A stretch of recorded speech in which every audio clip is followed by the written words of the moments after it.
ئێستا کە بۆ نمونە ترامپ دەرچووتی ئێران پەیوەندی پێم کردوەوە ئەپارڕێتەوە بۆ ئەوی ڕێکەوەی مفاوەزات بکەین. ئەگەر ئێران ڕازی بوو لەسەر شەرتەکانی ئەمریکا هیچ شتێ ڕوو ناداتن بۆ باش بزانە، بەڵام ئەگەر ڕازی نەبوو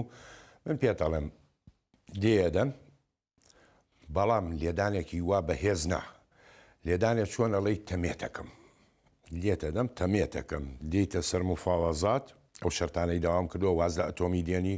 واز لە موشکی بالیستیەکانت دێنی، تایبەتی ئەگەر ئاگال لێبێتن لەناو دەریایە چەند باخیرەیەکی چینیشیان کرد کە ستۆمەنی ڕق و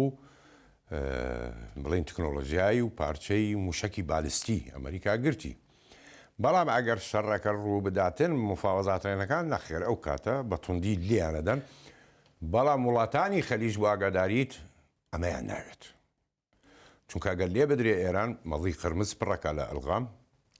سعودیە، ئیمارات، لەسەر ئەگەرەکە بوەستین، ینی ئەوەی کە بۆ نمونە دۆناڵد ترامپ ئاڕەشەی گورزی سەربازی دەکات بە ئاشکرا، بەڵام ئەگەر مەسەلەن ئەم گورزە سەربازی وەشان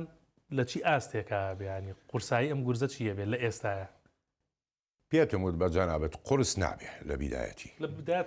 لە بیدایەتی قورس نابێتن، لێدانێ لێداتن چاوەڕێکە پەیوەندی پێوە بکەن بێنە سەر مفاوەزات، شەرتەکانی ئەمریکا و ئیسرائیل وانە ڕازی بێتن ئێران ئەو کاتە لێی نادەن،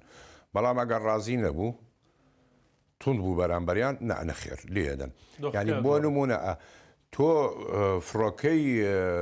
فیوڵی ئەمریکا ینی پێش 4-5 ڕۆژ لەمەوە پێش لە ئاسمانی عێراقا خولایەوە تێستێ کرد 12 فڕۆکەیان زیاترە سوڕایەوە دیێن و ئەڕۆن، ئەوە نییە دوور بن لە وەزعکەوە نەخێر و هێزێکی گەورەشی هێناوە، ینی فڕۆکەی زۆر هێناوە لە قاعیدەی مەنبع، لە عەدیدی قەتار، لە هەموو شوێنێک.